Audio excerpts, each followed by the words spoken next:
Hi, I'm Scoot, and welcome to the Daily Hit on the SOTA, Scoot on the Air, YouTube channel. So, interesting discussion on my radio show today on WWL. Is politics more to blame than video games for mass shootings? Think about this. President Trump and many others want to blame violent video games. And I don't play video games, but I get that they're realistic. I get that many of them are very, very violent. I get it. I've seen them. There are some studies that draw a link between violent video games and violent behavior in the real world. But there are tons of studies that say there's no connection. So I'll make the argument that it's unfair to blame even the most violent video games, because it's not the entertainment. It's the person that doesn't know how to deal with the entertainment that he or she is exposed to that is the problem. And that goes back to parenting. That goes back to guidance. And ultimately, we are responsible for our behavior. Charles Manson tried to make it seem like the Beatles' music, songs like Helter Skelter, inspired him to to convince people to go out and murder people.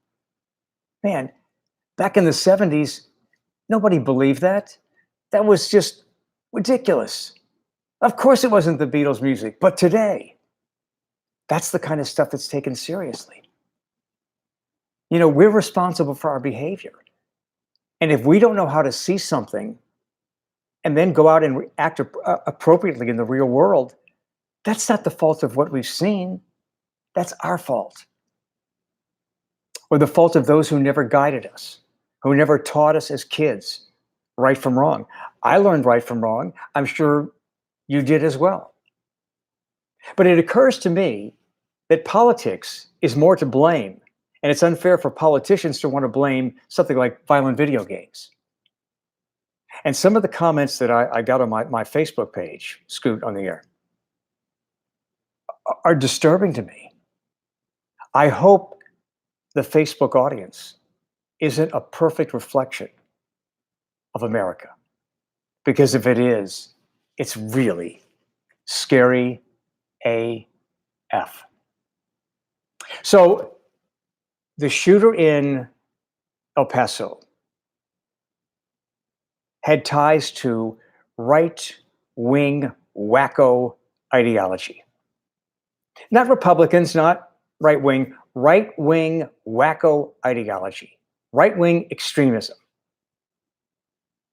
The shooter in Dayton, Ohio, apparently was looking for extreme ideology on the left.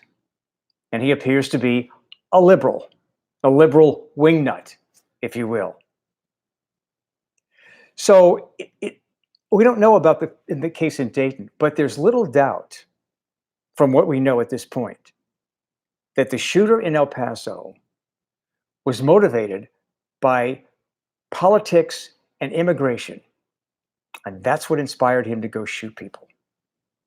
He went to a Hispanic rich Target, a Walmart, in the border city of El Paso, Texas. That's where he did it. Think about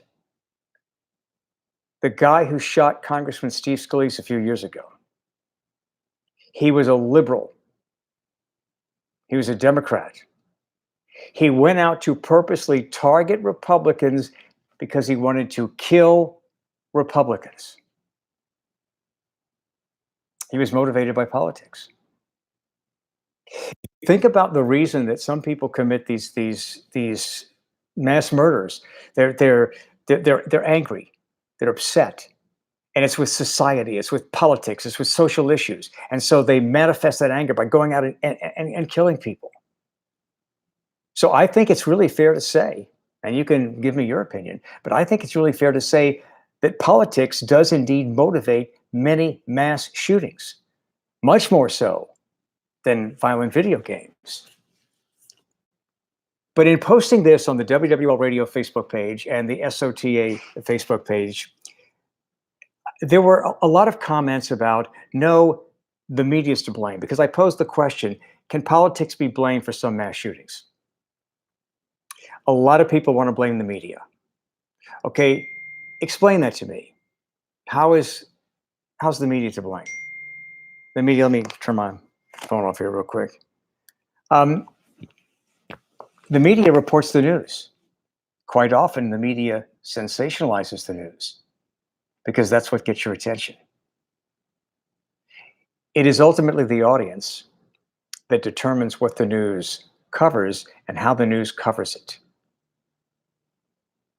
And sadly, when the audience gets tired of it, the news stops covering it.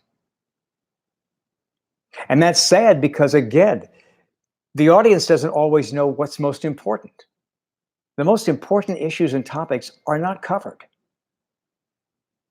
It's all the other stuff it's the emotional stuff that gets all the attention. It's the controversy that gets all the attention. So blaming the media, I don't get that. And I don't always defend the media, of which I'm part. I don't speak for anybody else in the media. I only speak for myself. And there were those who say, well, what about the guy who shot Congressman Scalise? Nobody criticized him. Well, that's not true. And again, I can't speak for anybody else, but I highly condemn this man and his liberal agenda of killing Republicans and how wrong that was on my radio show. So yes, I covered that. In addition to blaming the media, there were a lot of people on Facebook who wanted to blame the Democrats. Don't just say that, explain it. In fact, you can make a comment here on YouTube. We can have a conversation here. How are the Democrats to blame? Specifically, why are the Democrats to blame more than the Republicans? And one of the reasons that this issue is so sensitive with the El Paso shooter is because of the objection to government immigration policy, links to white supremacy, which are vicariously linked to Republicans. Shouldn't be, but it is. It's not fair to say that Republicans and conservatives are white supremacists. White supremacists are a unique, hateful, ugly breed of people. But there is this loose link between white supremacy and the right wing. Whether that's fair or not, it exists. So that's why this shooter in El Paso was so into what a lot of people tacitly accept white supremacy, and they're on the right. And so maybe there's this instinct to, I don't know, not support, but find a way to deflect attention away from what happened, away from blaming politics for what happened in El Paso. I don't blame President Trump directly for this. No, not at all. Some people do. But it is tied to politics. Then someone during the shootings in Chicago over the weekend, there are a lot of shootings in Chicago all the time, but this was a particularly violent weekend in Chicago. Okay, so we talk about the mass shooting in El Paso and Dayton, Ohio. And then, so your response to that is who's to blame? Well, what about the shootings in Chicago? That is a default deflection from the real issue, not wanting to discuss the real issue. The shootings in Chicago are terrible. We have shootings here in New Orleans all the time. But when something becomes routine, like shootings in Chicago, shootings in New Orleans, it no longer garners the same attention on the news. 1,000 people can die in car accidents. 58 people die in a plane crash. You tell me which gets the most attention. Because the plane crash is out of the ordinary. Also, one comment to, is politics to blame for mass shootings? Well, what did Obama do after Sandy Hook? Well, I don't remember specifically what he did, but I know on my radio show, I talked often about how President Obama failed to take opportunities to do a better job of bringing us together. Sometimes he separated us. Sometimes he was standing more for Black America than white America. Again, I can't speak for the rest of the media. I can only speak for the show, the radio show, and the videos that I do. And I'm a registered independent, and I try to see through the BS on both sides. I don't feel like I'm obligated to either side. I see the pluses and minuses on both sides. But what did Obama do? Well, specifically, I don't know, but I don't think he took opportunities that he had to really bring us together as a nation. But what Obama did has nothing to do with this. And, in case you haven't heard, Obama isn't president any longer. 2 terms that he's out. So, we don't talk about Obama as much. It's not because we're somehow protecting him. It's because he ain't president anymore.